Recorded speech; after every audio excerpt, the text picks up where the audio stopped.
The year was 1893. The Pacific Northwest was a wild and unforgiving land. Towering mountains clawed at the sky. Dense forests stretched as far as the eye could see. British Columbia's Toba Inlet was particularly remote. Its rugged beauty hid 1,000 dangers. Albert Ostman, a young Swedish prospector, was undeterred. He was a man of the wilderness. Ostman had heard whispers of gold in the Toba Inlet. He ventured into the wilderness with a pack full of dreams. He carried his tools and supplies. He was prepared to face the challenges ahead. The forest welcomed him with open arms. It also held its secrets close. The days were long. Ostman toiled under the watchful gaze of ancient trees. He searched for any glimmer of gold. The nights were longer, filled with the eerie silence of the wilderness. Ostman followed the whispers of the wind. He searched for any sign of gold. Days turned into weeks. Weeks bled into months. Still, he found nothing. The wilderness tested him. It challenged his resolve.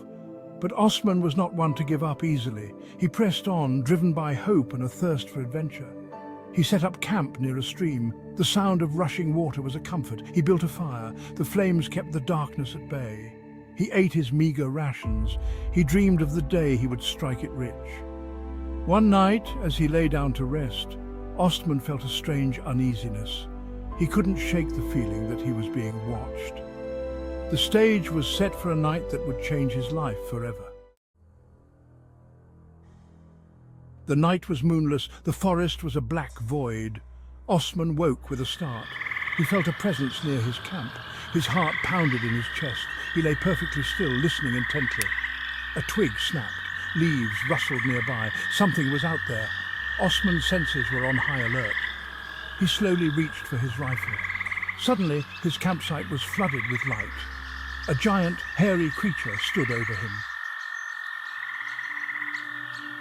Terror gripped Ostman's heart. He was paralyzed with fear. The creature was massive. It was at least 8 feet tall. Its body was covered in thick, dark hair. Its eyes glowed in the darkness. Before I could react, I was lifted from my sleeping bag. I was carried away into the night. I struggled against the creature's grip, but my efforts were futile. It was like being manhandled by a bear. Fear gave way to a strange sense of wonder.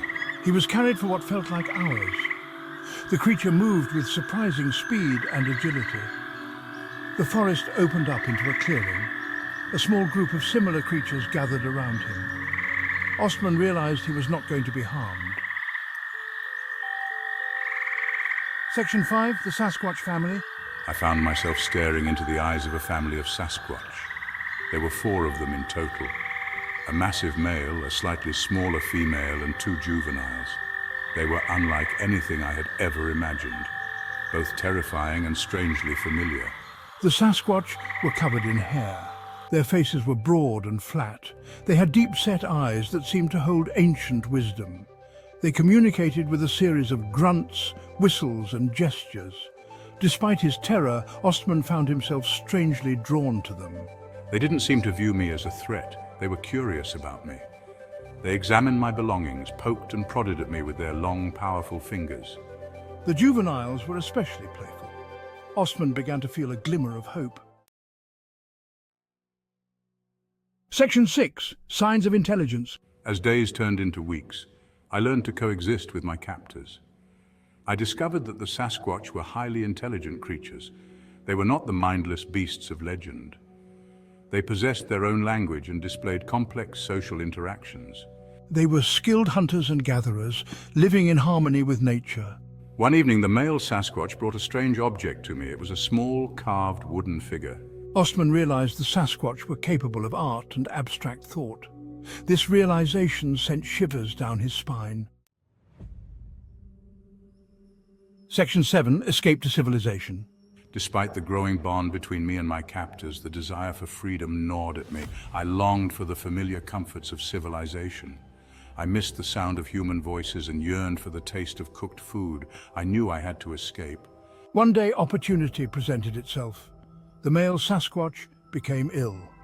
The rest of the family was preoccupied with caring for him. I gathered my few remaining belongings and quietly slipped away. I ran as fast as my legs could carry me. I had escaped. Section 8.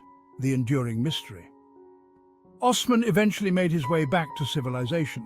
He shared his incredible story, but he was met with skepticism and disbelief. Many dismissed his tale as the ramblings of a madman. Albert Ostman never wavered in his account. He maintained until his death that he had indeed been kidnapped by Sasquatch. His story remains one of the most intriguing and controversial encounters in Bigfoot lore. The answer, like the elusive creatures themselves, remains shrouded in mystery.